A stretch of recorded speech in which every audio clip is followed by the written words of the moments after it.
So if you can have a guy that's in the audience that's yelling, I him, now me, I him, now me, and then that guy gets arrested for child charges, like he's like, what is going? There was something else going on here. Epstein was not some sort of whiz kid hedge fund manager. Epstein was playing a part.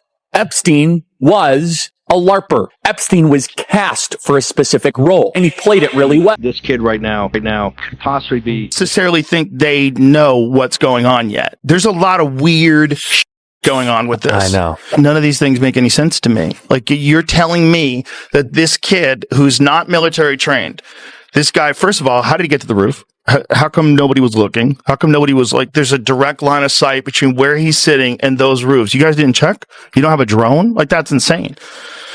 So he's on the roof. He jumps from the roof. He jumps down 14 feet. Ricky Clark's accident wasn't as random as it looked. It almost felt planned, like someone wrote the script in advance. Or at least, that's what podcast legend John Roget hinted at. What started as a tragic headline has now spiraled into one of the weirdest and most suspicious stories of the year. And he's only fueling the crowd that's questioning everything, even the oddly calm behavior of Ricky's so-called grieving wife. Is a coincidence. Hold on to that thought. Did you know that Charlie Kirk's father, Robert W. Kirk, was actually the architect for Trump Towers? Also, did you know that Erica Lane Kirk won Miss Arizona USA in 2012? Don't forget, Donald Trump ran Miss America from 1996 until 2015. Seeing the correlation here?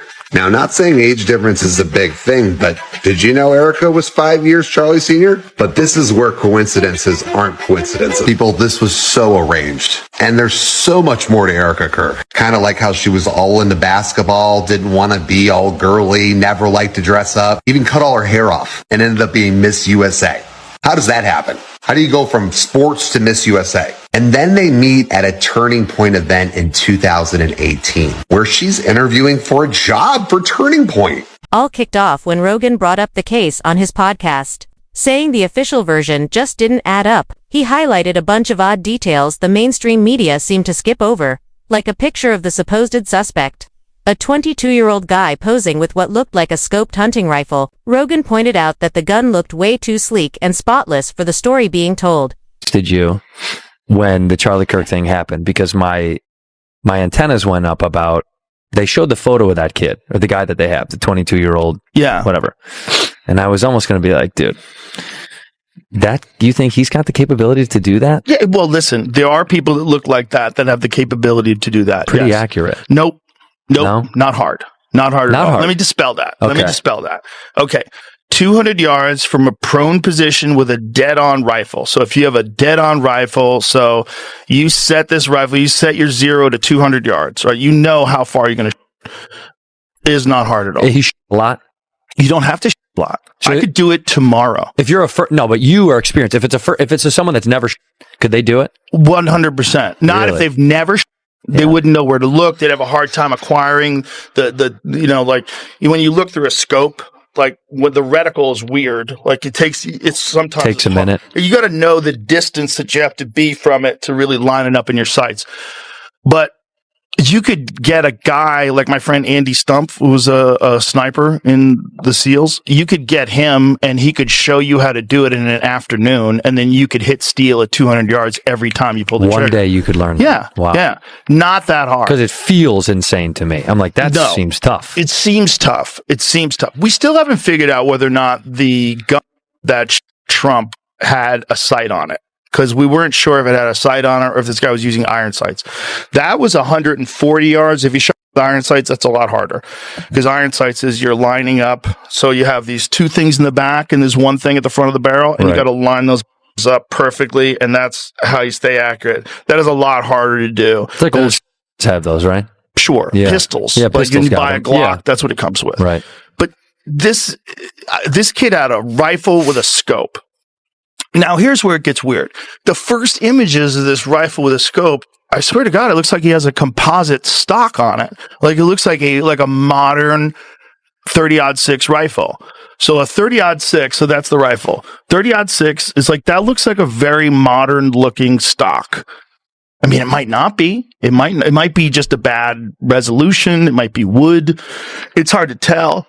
But if you showed me that and you said, hey, this is my cousin's rifle, is this any good? I'd be like, looks like a standard bolt action rifle with like a sophisticated modern scope on it. Sure. Now, apparently, the narrative is that this is his grandfather's rifle from World War I and doesn't have a serial code. Okay. Interesting. Okay. Why? Wait. Then came another guy, an older one, who suddenly started shouting right after the announcement, "I did it," and, believe it or not, began taking off his pants right there. There was that one guy who was the decoy. All right, so you got this guy who's an older guy who starts yelling out. Didn't he take his pants down? He took his pants down. This guy was at 9/11. He was at the Boston bombings. All the hits. He called in a fake bomb at another place, and then he did this at this thing. Right after, so somehow or another, this guy has the state of mind that the moment someone gets shot, he yells out and says, I did it, and takes his pants down or something like that. I don't know exactly what he did. Then, ready for this? He gets arrested for child right away. Right after this happened? Oh, right away. He's in jail for child. Why is that? Well, now you can't interview him. Right. Right. Right. And because when the internet people start going, how are you at all these different things? Like, what are the odds? Like, if someone ran it through one of the ChatGPT and Perplexity things, like, what are the odds that this guy would be at all those different events and be involved? Like, zero. This is the guy? Yeah. I just like that the pants down part is just insane to me. It's like, why is your out, dude? I did it. Listen, I'm not saying this guy isn't insane. He's clearly insane. Yeah. Or not. Or he's professionally insane. 2. Rogan. Those details weren't just weird. They looked like a perfectly timed setup, almost too neat, giving the real culprits the perfect cover to hide their tracks. They said that he took it apart and then put it back together again. Shut the f*** up. Do you know how much time it would take to do that if you were highly skilled? To disassemble a gun. To disassemble a rifle so that you can get it in a backpack. And by the way, not going to fit. Not going to fit in a backpack. And then somehow or another reconnects it once he gets off the roof? What? What's that about? Is that what they pitched, huh? Yeah. And then he's supposed to get it in that stupid backpack. It's literally, it makes no sense. And the elevator music was a nice touch, by the way. Yeah. So this is just a narrative, right? Yeah. We watch a guy jump off the roof, and then we supposedly find this rifle. So if you can have a guy that's in the audience that's yelling, I him, now me, I him, now me, and then that guy gets arrested for child charges, like he's like, what is going on here? So and then weird. You find this rifle, and then you say, oh, he assembled it and he reassembled it. Like, okay. I wish I was a cop. I'd sit in a room like, this story is Short snippet of Rogan's remarks exploded across social media in no time. Elon Musk, tagged in the clip, jumped in with one of his signature mysterious posts. The truth doesn't hide forever. That one line set the internet on fire within hours. People were rewatching Rogan's segment frame by frame, trying to link Musk's comment to whatever Rogan might be hinting at. The more they keep looking into it, the more they're like, this doesn't feel like a real...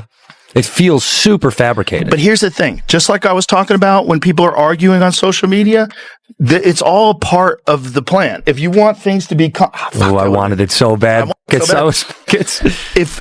you want people to lose all faith that anyone is going to solve anything, you add a bunch of... If you're going to kill a guy, you add a bunch of other wacky... that doesn't make any sense, and you spam it out there at the same time. You leave a gun that didn't do it out in the woods. You do a bunch of like that. You have an old man put his out and yell, I did it, I did it. Yeah, you get some kid who has a boyfriend who's a furry, and you talk to him on Discord. As the clip went viral, conspiracy theories blew up everywhere. People started asking why two of the biggest names, Rogan and Musk, we're suddenly talking about a case everyone thought was long over. Was it just random? Or were they hinting at something deeper? Then Musk made things even weirder by liking a bunch of posts from Candace Owens, who had once accused the media of hiding facts about Charlie Kirk's death. Almost instantly, hashtags about Charlie's widow began trending, and online forums went wild with speculation. The internet collectively decided that Rogan and Musk knew something the rest of the world didn't. Even mainstream news outlets jumped in acting like they weren't giving it attention while clearly fanning the flames. When Rogan's full podcast finally dropped, things got darker. He wasn't just calling out small inconsistencies. He flat out said too much of the story didn't make sense. Rogan ran through a list of red flags: the weapon, the strange timeline, the suspect's odd behavior, and the sketchy silence from investigators. He even joked that if this were a movie plot, no one would buy it. Sickening is definitely the right adjective, I think, to describe how a lot of us are feeling. And all I know how to do is to gather information, to research, and to investigate. And nothing is making sense. Now, it could not be making sense because we've not arrived at the conclusion. The FBI, I will say, has recently come out and said they're looking for another person. Good. Because what we have so far obviously cannot be it. I feel, I was insisting that everybody read that book, Chaos, about the Charles Manson murders. And what we learn from that book is that if the government does want to hide something, what they do is they give you so much information that you can't you don't even know what's real. So many different possible ways that things could have gone down, so many different manners, so many people speaking, so many publications publishing. And it's just meant to be chaotic, to drive you crazy and to just go, okay, I'm just going to accept whenever the authority says something and not prod any further. We can't allow that to happen here. I won't allow that to happen here because this something terrible has traumatized the world. Okay. And I feel as though when it comes to this, the media, the government, the talking heads, everyone is confusing us about what actually took place, with Charlie Kirk, this event, how it got set up. I even would like to know who picked the venue. Okay.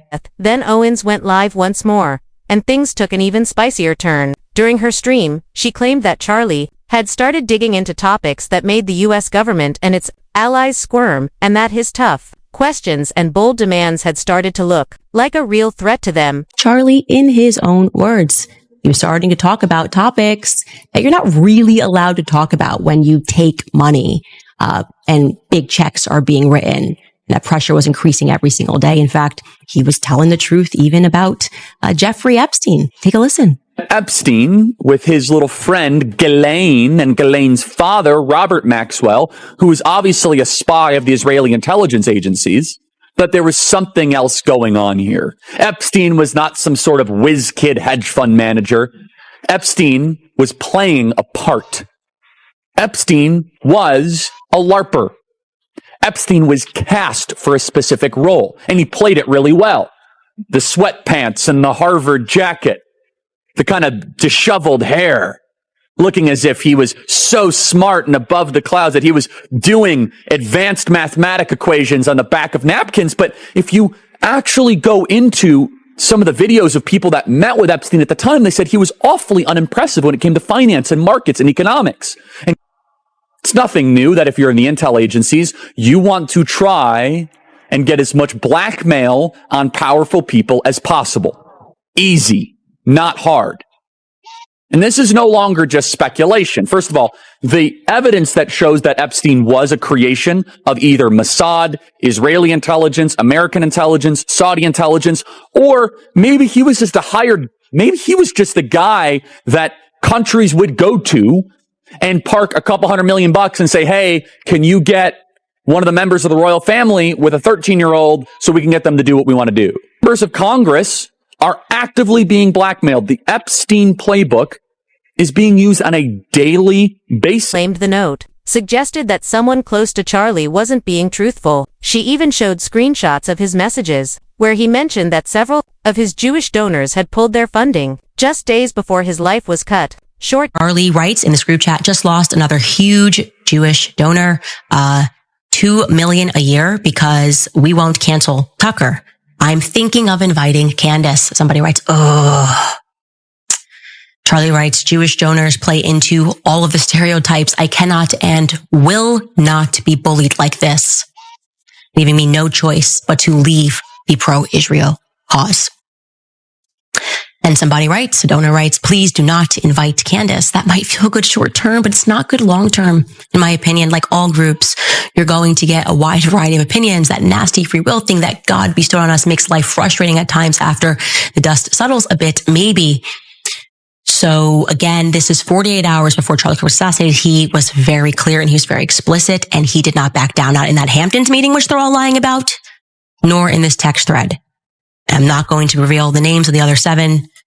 Actually, you know what? I disagree. Ergen's fans picked up on something. Curious, some of Owens's claims seem to line up with what Rogan had said earlier. Both talked about broken trust, pointed out strange inconsistencies, and hinted that something about the widow didn't quite add up. And now, thanks to their comments and Erica's connection to Donald Trump, an old clip suddenly resurfaced, one where the former president appeared to mock Charlie, joking that unlike himself, Charlie just couldn't dodge a bullet. Become very violent, the left.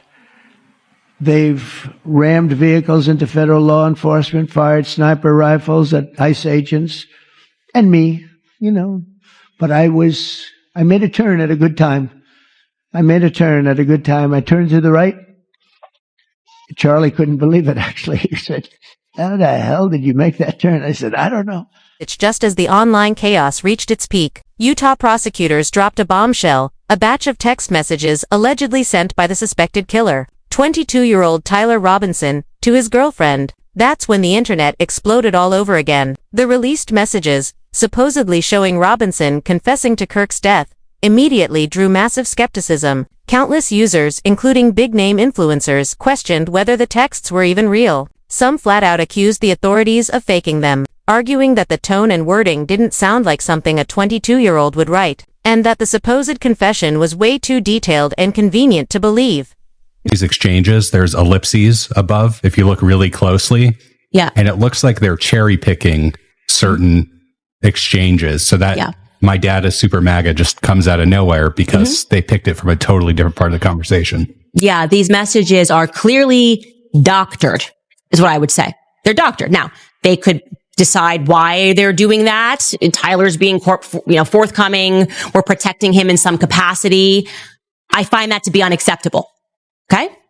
Unacceptable. I want every single text message. I want timestamps. It is conspicuous that you are not telling us when this was sent, because it sounds like it's when the campus is on lockdown and he's got to go back and he's got to clean up. And then all of a sudden we're in the next day when his dad is getting clued in after the picture's been released. They're not telling us that. Okay? And you have a right to be a little bit uncomfortable about that, because I'm a lot of bit uncomfortable about that. We need full answers. Further to that point, I have found this strange from the beginning that for whatever reason, we're not hearing too much about this Lance guy other than like he's been extremely cooperative. He's handed over his messages. I'm not implying that Lance was involved. I am implying that it's weird that we're not hearing more. Gist Bannon, former advisor to U.S. President Donald Trump, weighed in on his podcast, saying he wasn't buying the so-called texts. He described them as unnatural and overly polished, more like lines from a script than real messages. Charlie, Candace Owens says that the FBI is trying to sell a narrative. What do you think of these allegations? I don't believe anything about the official narrative they're putting out there. I don't believe this kid right now could possibly be about all the evidence I've seen, at least all the videos I've watched, everything I've seen, that text messages, the guy's writing a Shakespeare sonnet. Are you kidding? What made things even sketchier was that on the day of the incident, SD memory cards were mysteriously removed from the cameras set up by Kirk's team, and footage showed a man adjusting his hat just seconds before the fatal shot was fired. How many mass been in America over the last 10 years?